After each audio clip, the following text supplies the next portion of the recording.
इस कहानी की शुरुआत एक प्रिजन से स्टार्ट होती है, एक वुमन प्रिजन जहां पर कुछ प्रिजनर खुद ही एक दूसरे के मजे ले रही है। और तभी आता है हमारा हीरो जो इनको रोकने की कोशिश कर रहा है, लेकिन वो प्रिजनर इसे इग्नोर कर देती है और खुद ही इसके मजे लेना शुरू कर देती है। और तभी वहां पर आ जाती है सर्जेंट, जिसको देखकर हमारे हीरो की तो क्या बाकी प्रिजनर की भी फट जाती है और वह वहां से भाग जाती है। उसके बाद सर्जेंट वूजिन को डांट रही होती है कि तू खुद को प्रिजनर कैसे कह सकता है। और जो ये लड़का देख रहे हो वे वूजिन की तरह एक ऑफिसर है और ये लड़की सर्जेंट की सेक्रेटरी है। सर्जेंट से गाली सुनने के बाद वूजिन बोलता है कि मैं अगली बार पूरा ध्यान दूंगा। सर्जेंट वूजिन को एक सेकंड चांस देने के लिए तैयार हो जाती है और वो उसे भेज देती है वार्डन के ऑफिस में। वूजिन के जाने के बाद सर्जेंट बोलती है कि चेहरे से वो कितना भी बोला है, लेकिन उसकी बॉडी अब समझ जाओ यार, वो उसका क्रश है। उसके बाद वूजिन जैसे ही वार्डन के ऑफिस पहुंचता है उसे अजीब अजीब सी आवाज आती है। हाँ, वो वाली जहाँ पर वार्डन एक बेचारी सी प्रिजन की हेल्प कर रहा होता है और हमारा हीरो बाहर खड़ा हुआ सोच रहा है कि ये दिन दहाड़े हो क्या रहा है। कार्यक्रम खत्म होने के बाद वूजिन अंदर चला जाता है, जहाँ वार्डन उसे बोलता है कि वूजिन क्या तुम ड्राइव कर सकते हो? अगले सैटरडे तुम क्या फ्री हो? क्योंकि मुझे इसको डेट पर लेकर जाना है। मतलब वार्डन मजे लेगा और वूजिन ड्राइव करेगा। वाह। उसके 2 दिन बाद हम देखते हैं कि कुछ और प्रिजनर उस जेल के अंदर आ रही है, जिनको हमारा हीरो और उसका दोस्त ताड़ रहे होते हैं। जहां वूजिन का दोस्त बोलता है कि चलो देखो यार, इस बार किस तरह की सुंदर प्रिजनर आने वाली है। तभी हम देखते हैं कि बस से एक सुंदर प्रिजनर बाहर निकलती है, जिसको देखकर वूजिन बोलता है कि ये कोई सेलिब्रिटी है क्या? कितनी सुंदर है यार ये। तभी वहां पर सर्जेंट आ जाती है, जो पहले तो कुछ नहीं बोलती, लेकिन जब वो देखती है कि वूजिन उस सुंदर सी प्रिजनर को देख रहा है तो वो गुस्सा हो जाती है और वो उन्हें वहां से भगा देती है। उसके बाद जो नई प्रिजनर आई है उसका बॉडी चेकअप होता है, जो केवल मांगा में नहीं बल्कि रियल वाली जेलों में भी होता है। उसके बाद सर्जेंट उन्हें बोलती है कि अब तुम्हारा फुल बॉडी चेकअप होने वाला है एज ए सिक्योरिटी रीजन, तो प्लीज अपना सब कुछ उतार दो। उसके बाद आगे का कार्यक्रम शुरू होता है और हमारी सर्जेंट टारगेट करती है उस लड़की को जिसको हमारा हीरो देख रहा होता है। उस लड़की का नाम है लीवो, जो एक जर्नलिस्ट है जिसको 3 साल की सजा हो रखी है। उसके बाद वुमन ऑफिसर उन सभी प्रिजनर की चेकिंग कर लेती है, लेकिन हमारी सर्जेंट को उसी लड़की पर जिसका इनमेंट नंबर 5342 है उस पर थोड़ा बहुत शक होता है और वह बोलती है कि इस लड़की को मैं खुद चेक करूंगी। तो पहले तो वह लड़की उसे मुंह पर मना कर देती है, लेकिन सर्जेंट उसे बोलती है कि मुझे लगता है कि तुमने कुछ डेंजरस ऑब्जेक्ट छुपा रखा है। अगर तुम कोऑपरेट नहीं करोगी तो मैं यहाँ पर प्रिजनर सर्च टीम को बुला लूंगी। लेकिन वो लड़की बोलती है कि तुम्हें मुझे अकेले ही चेक करना होगा।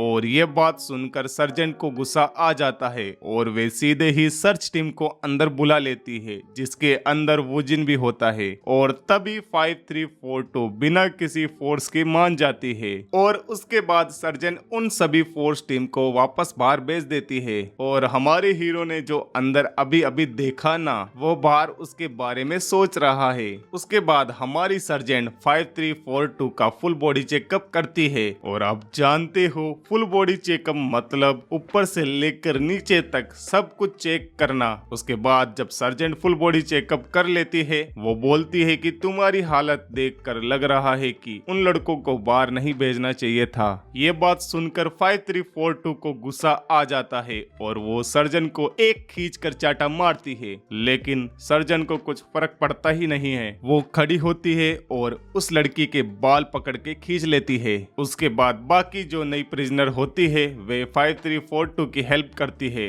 और सर्जन को ही पीटना शुरू कर देती है। और तभी वहां पर सिक्योरिटी टीम आ जाती है और सब कुछ कंट्रोल करने की कोशिश करती है और हमारा वूजिन उस लड़की को पकड़ने की कोशिश कर रहा है। लेकिन जब वो लड़की लड़की खुद को छुड़ाने की कोशिश करती है, उसका सर दीवार पर जाकर भिड़ जाता है और वो बेहोश हो जाती है। उसके बाद अगला सीन आता है कि वो लड़की अब जाग चुकी है और वूजिन उससे मिलने के लिए आता है। वूजिन 5342 से बड़ी प्यार से बात करता है, लेकिन वो लड़की बोलती है कि मुझे घंटा फर्क नहीं पड़ता, तुम और वे लड़की यहाँ पर सब कुछ सेम है। उसके बाद वूजिन गुस्से में वहाँ से चला जाता है, लेकिन जाते समय वे देखता है कि 2 प्रिजनर रात के टाइम जा रही है शावर लेने के लिए, जो बिल्कुल भी अलाउ नहीं है। अगर बात करें उन 2 प्रिजनर की तो उसमें से एक अमीरजादी है जो उसे पूरे प्रिजनर की क्वीन मान लो यार, और उसमें से एक उसकी फ्रेंड है। उसके बाद उसकी फ्रेंड उसकी मसाज करते हुए 5342 के बारे में बताती है जो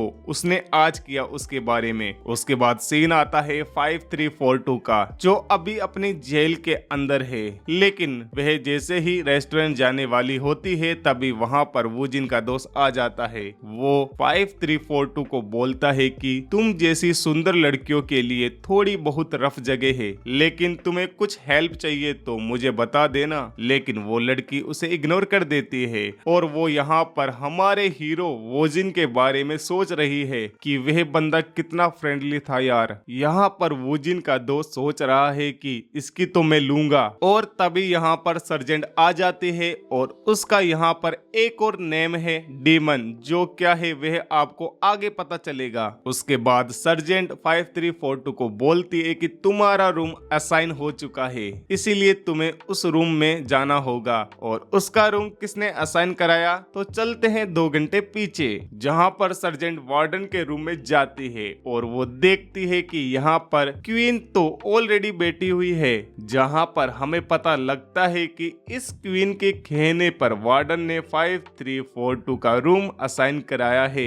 कहां पर, इस क्वीन के साथ भाई। लेकिन सर्जेंट बोलती है कि आपने ऐसा क्यों किया, तो वार्डन बोलता है कि हमें उस लड़की को सीक्रेटली ऑब्जर्व करना होगा, अगर वो लड़की क्वीन के साथ रहती है तो हमारे लिए बेनिफिट होगा। आगे वार्डन बोलता है कि हमें उसकी स्पेशल ऑब्जर्वेशन करनी होगी, तुम्हें पता होना चाहिए कि वो यहाँ पर कैसे आई है, और हमें पता लगाना है कि 5342 एक फेमस न्यूज कास्टर थी जो बड़े बड़े लोगों के कांडों का पर्दाफाश करती थी। तो इन द एंड बड़े बड़े लोगों ने इसकी ही ले ली और इसे जेल में भेज दिया। उसके बाद 5342 क्वीन के रूम में आ जाती है, जहां पर क्वीन के साथ ऑलरेडी 4 और प्रिजनर होती है। उसके बाद क्वीन 5342 से एक सवाल पूछती है। वो पूछती है कि जब सर्जन तुम्हारे मजे ले रही थी तो तुम्हें कैसा लगा, लेकिन 5342 उस बारे में बात करने से मना कर देती है। लेकिन इतने में ही एक प्रिजनर उड़ती है और उसे मारना शुरू कर देती है बुरी तरीके से, और वे लड़की उसका मार मार कर और बुरा ना हाल कर दे। इतने में ही वहाँ पर वूजिन आ जाता है। वूजिन पूछता है कि यहाँ पर क्या हुआ, तो क्वीन बोलती है कि तुम्हें परेशान होने की जरूरत नहीं है, तुम्हें पता होना चाहिए कि हर महीने लड़कियों के पेट में दर्द होता है बिकॉज ऑफ पीरियड्स। ये बात सुनने के बाद वूजिन जिस काम के लिए आया था, मतलब कि वो 1598 को लेने के लिए आया था, तो उसको बाहर लेकर निकल जाता है। उसके बाद वार्डन वूजिन को बोलता है कि मेरी जगह तुम्हें इस लड़की के साथ डेट पर जाना होगा, क्योंकि मुझे डायरेक्टर ने कुछ काम के लिए बुला लिया है। फिर वूजिन और नंबर 1598 बाहर घूमने के लिए जाते हैं, और हमारा बेचारा वूजिन यहाँ पर ड्राइव करते वक्त नंबर 5342 के बारे में सोच रहा है। तभी वे लड़की बोलती है कि पिछली बार मैंने आपको टॉपिक की वजह से नहीं देखा था, लेकिन आप तो काफी क्यूट हो। आगे भी वो लड़की बहुत कुछ बोलती है, लेकिन वूजिन का ध्यान तो कहीं और है। उसके बाद उनकी गाड़ी के सामने एक हिरन आ जाता है, जिसको बचाने के लिए हीरो अपनी गाड़ी को जैसे ही टर्न करता है उसकी गाड़ी अनबैलेंस हो जाती है, और अनबैलेंसिंग में ही उसका हाथ कहीं और गलत जगह चला जाता है। वूजिन उसके लिए सॉरी मांगता है, लेकिन उस लड़की के रिएक्शन मुझे थोड़े ठीक नहीं लग रहे। तभी वो लड़की बोलती है कि मुझे रेस्ट रूम जाना है, लेकिन उस लड़की के तो हाथ बंधे हुए होते हैं, तो वूजिन को हेल्प करने के लिए बोलती है। और आपको पता है यार, वूजिन से किसी का दर्द देखा नहीं जाता। वो अपनी शर्ट खोलता है, लेकिन वेट ए मिनट, हेल्प तो कुछ और मांगी थी तो शेड क्यों खोली? अब समझ जाओ यार, उसका कार्यक्रम शुरू हो चुका है। और वो जिन जैसे ही अपना कार्यक्रम स्टार्ट करने वाला होता है तभी उसे सर्जेंट का कॉल आ जाता है, लेकिन वो जिन उसे रिजेक्ट कर देता है, जिससे भाई सर्जेंट पागल हो रही है। सही बता रहा हूँ मैं। उसके बाद उनका कार्यक्रम चल रहा है, सर्जेंट कॉल कर रही है, लेकिन फिर भी कार्यक्रम चल रहा है। और इन द एंड गन से 2 बार गोली निकल जाने के बाद सीन आता है इवनिंग का, जहां पर सर्जेंट वूजिन से इतना गुस्सा होती है कि वो उसको चाटा ही पेल देती है। इस हरकत पर वूजिन को भी गुस्सा आता है और वो चाटा नहीं मारता, लेकिन वो उसके संतरों को दबा देता है। और लिटरली भाई खेल खत्म। वूजिन बोलता है कि मंडे को मैं अपना रजिस्ट्रेशन फॉर्म दे दूंगा, और ये बात सुनकर सर्जेंट पूरी तरीके से शॉक हो जाती है। उसके बाद सीन आता है मंडे का, जहां पर सभी प्रिजनर नहा रही होती है और ये लड़की तो अभी भी वूजिन के बारे में सोच रही है। उसके बाद नरेटर हमें प्रिजन के अंदर टॉप 5 रैंक वाले प्रिजन के बारे में बताता है। तो क्वीन की रैंक फर्स्ट है, जिसका नाम है चोई। सेकंड नंबर पर आती है ये बॉडी बिल्डिंग महिला, और थर्ड नंबर पर आती है जो उसके साथ चिपक चिपक के रहती है ना, वो। रैंक 4 पर वो लड़की आती है जिसकी वूजिन ने हेल्प की थी। नंबर 5 पे आती है ये लड़की जो अभी 5342 से बात कर रही है, और रैंक नंबर 5 को ऑलरेडी डेथ पेनल्टी मिली हुई है क्योंकि उसका इनमेंट ड्रमर रेड कलर का है, और जिनका इनमेंट नंबर रेड कलर में होता है ना, उन्होंने या तो किसी का मर्डर किया है या कुछ बड़ा क्राइम किया है। उसके बाद सीन आता है डिनर टाइम का, जहां पर रैंक नंबर 5 बोलती है कि क्या हम 5342 को भी हमारे साथ टेबल पर खिला सकते हैं। फिर रूम लीडर बोलती है कि हे वुयोन, अगर तुम्हें पछतावा है तो खुद बोलो ना। एंड वुयोन लाइक मुझे किस बात का पछतावा है? और इतना सुन के क्वीन को गुस्सा आ जाता है और वो नंबर 5342 को ले जाती है बाथ में नहाने के लिए, नहीं उसको डुबोने के लिए। क्वीन पहले तो उसके दोनों पैरों को रस्सी से बांध देती है, फिर उसका गला पकड़कर उसे पानी में डुबो देती है। उसके बाद सीन शिफ्ट होता है और हम देखते हैं कि वूजिन अपना रेजिग्नेशन लेटर लिख रहा है। उसके बाद क्वीन वियोंग को बुलाती है कि मैं तुम्हें इस जेल के अंदर मार सकती हूँ और मेरा कुछ बिगड़ेगा भी नहीं, इसीलिए मेरी बात अगर तुम मानोगी तो लंबे समय तक जी सकती हो। लेकिन जैसे ही क्वीन उसके पास जाती है, वियोन उसके मुंह पर थूक देती है। फिर क्वीन को जो गुस्सा आता है ना भाई, वे अपनी सिगरेट निकालती है और वियोन के संतरे पर लगा देती है, फिर गला पकड़कर उसे पानी के अंदर डुबो देती है। और दूसरी तरफ वूजिन सर्जेंट को अपना रेजिग्नेशन लेटर सबमिट कर देता है और बोलता है कि इसे एक्सेप्ट कर लेना, और वे वहां से चला जाता है। लेकिन जब वे वहां से जा रहा होता है तभी एक वुमन ऑफिसर वहां पर आती है और बोलती है कि मुझे तुम्हारी हेल्प चाहिए, क्योंकि बाथरूम में एक लड़की बेहोश पड़ी हुई है। और जैसे ही वूजिन वहां पर जाता है वो देखता है कि 5342 तो बेहोश पड़ी हुई है। उसके बाद वूजिन उसकी पल चेक करता है जो काफी वीक होती है, इसीलिए वो उसको बचाने के लिए इमीडिएटली उसको CPR देता है, जिससे वो वापस होश में आ जाती है। और जिन अब उसे खुद ही क्लिनिक ले जा रहा है और जाते समय वो बोलता है कि जिसने भी ये किया है ना वो बचेगा तो नहीं। और लिटरली भाई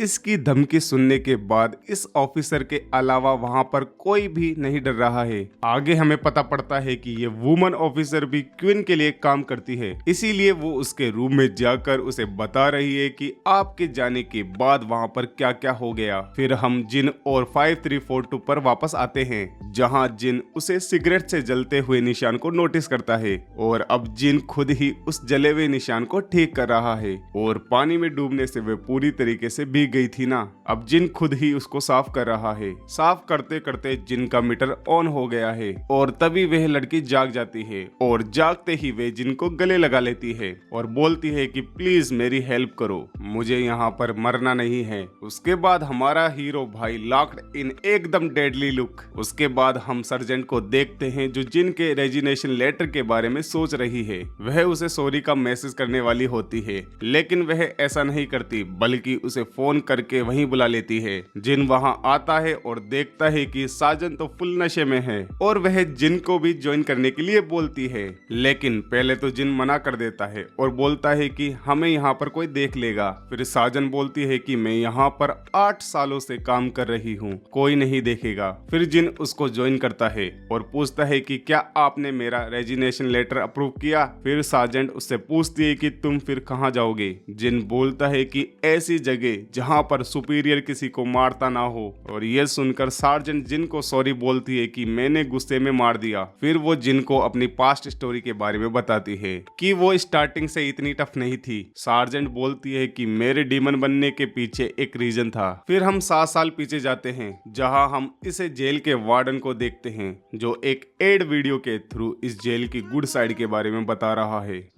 यहाँ के प्रिजनर कितने दिलदार है, कितने पैशनेट है, पर इन रियलिटी ऐसा कुछ भी नहीं है। उसके बाद हम हमारी सर्जेंट को देखते हैं जो अभी अपनी सर्जेंट के साथ है, जो काफी काइंड पर्सन थी, लेकिन उसी वजह से जेल में उससे कोई डरता भी नहीं था। लेकिन तभी एक दिन कुछ नए प्रिजनर वहां पर आते हैं और उनका भी फुल बॉडी चेकअप होना होता है। तभी उसे पता पड़ता है मिड में जो प्रिजनर है वह ऑर्डिनरी बिल्कुल भी नहीं है। वैसे तो वह एक म्यूजिशियन है, लेकिन उसका क्राइम नेग्लिजेंट होमिसाइड था।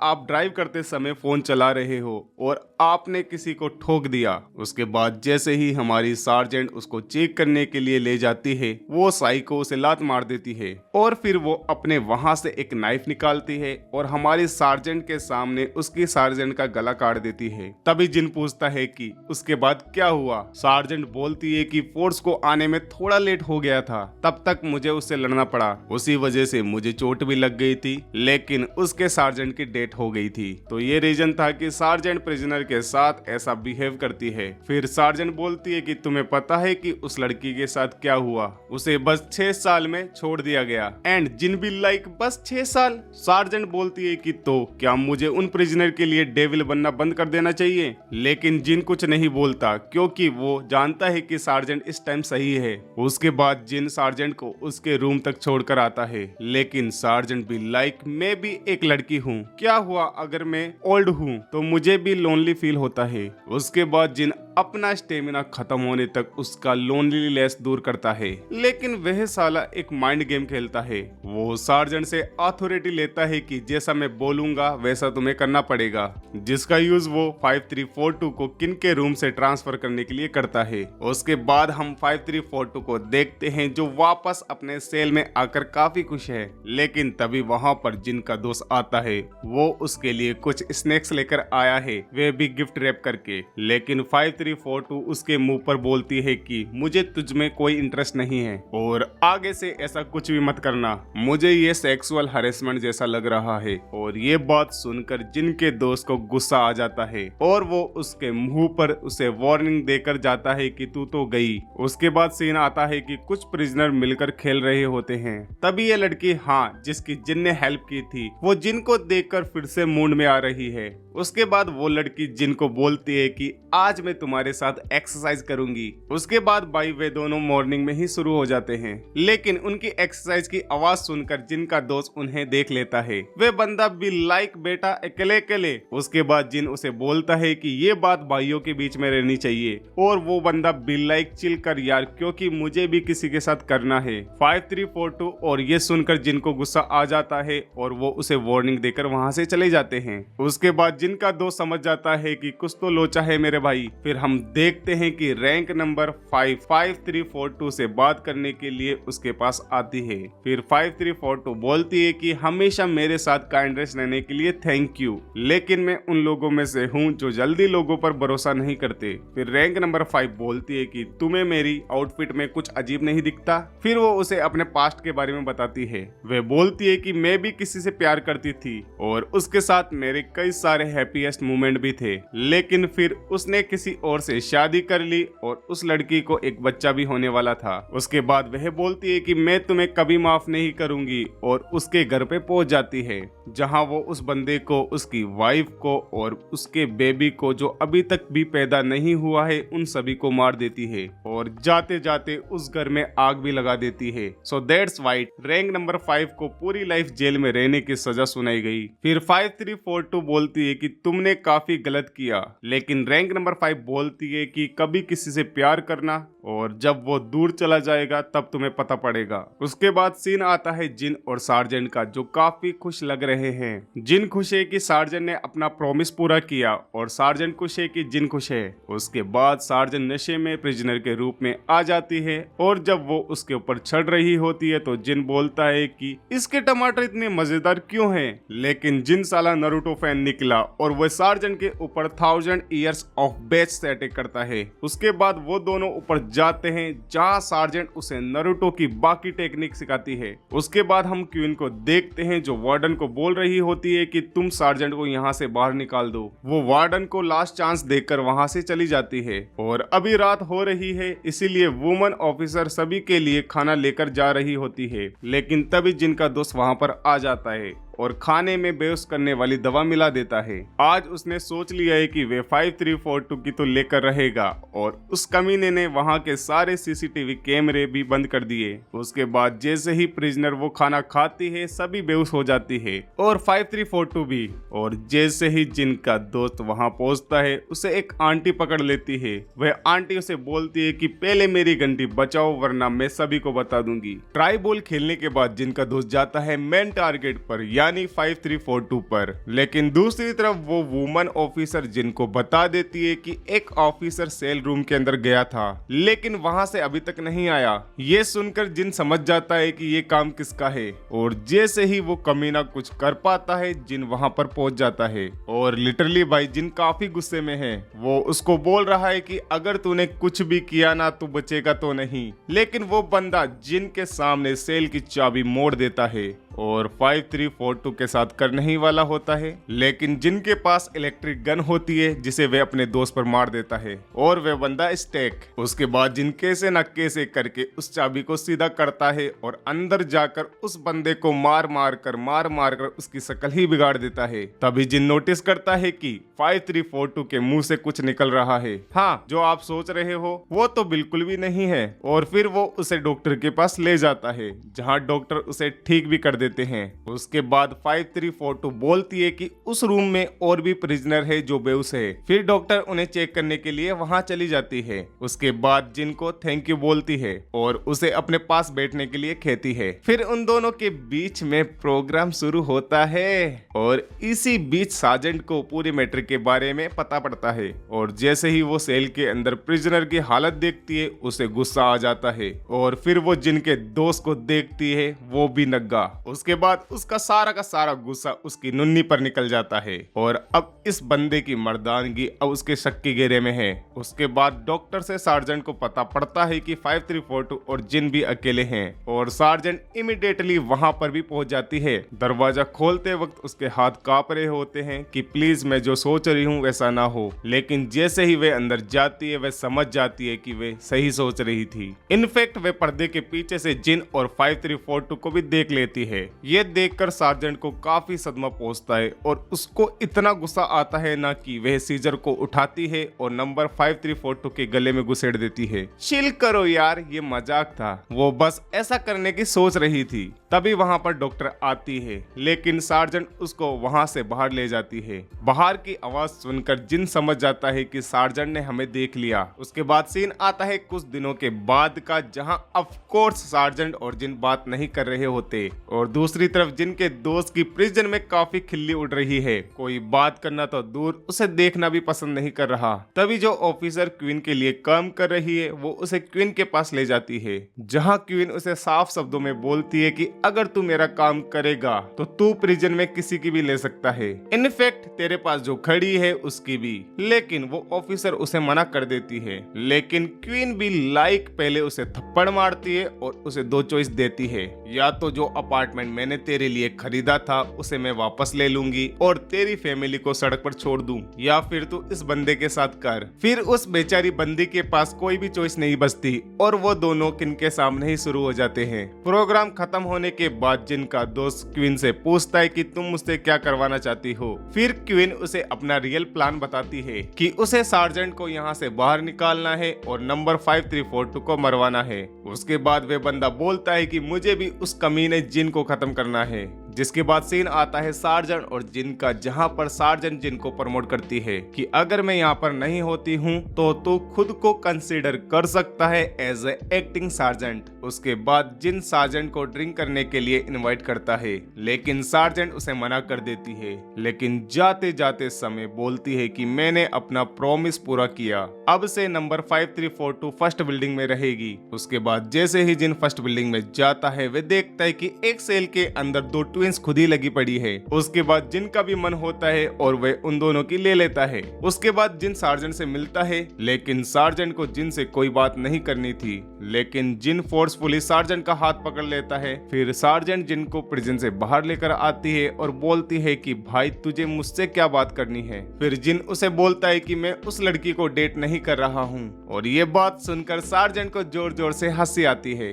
और वो हैंड ब्रेक लगाकर कार को रोक देती है और बारिश में बाहर चली जाती है। उसके बाद जिन सार्जेंट को रोकता है और देखता है कि सार्जेंट तो रो रही है, और तभी सार्जेंट जिन को चाटा मारती है और फिर उसे किस करती है, और उसके बाद वो दोनों जंगल में मंगल करते हैं। और दूसरी तरफ जिन का दोस्त क्वीन को बता रहा होता है कि सार्जेंट और जिन साथ में जेल से बाहर गए हैं। ये सुनकर क्वीन समझ जाती है कि कुछ तो इन दोनों के बीच हो रहा है। फिर क्वीन उसे उन दोनों के बीच की रिलेशनशिप को पता करने के लिए बोलती है। उसके बाद हम देखते हैं कि वो दोनों वापस प्रिजन में आ जाते हैं। उनके जाने के बाद जिनका दोस्त वहां पर आता है और उनके अगेंस्ट प्रूफ ढूंढने के लिए कार का डैशकिन चुराता है, लेकिन तभी वहां पर जिन आ जाता है और उसे पीट पीट कर उसे पता लगा लेता है कि ये काम वो क्वीन के कहने पर कर रहा है। उसके बाद जिन क्वीन के पास जाता है, जहां पर क्वीन अभी अभी नहा कर बाहर आई होती है, जिसे देखकर जिन के दोस्त का मीटर ऑन हो जाता है। और इसके आगे क्या ट्विस्ट आने वाला है,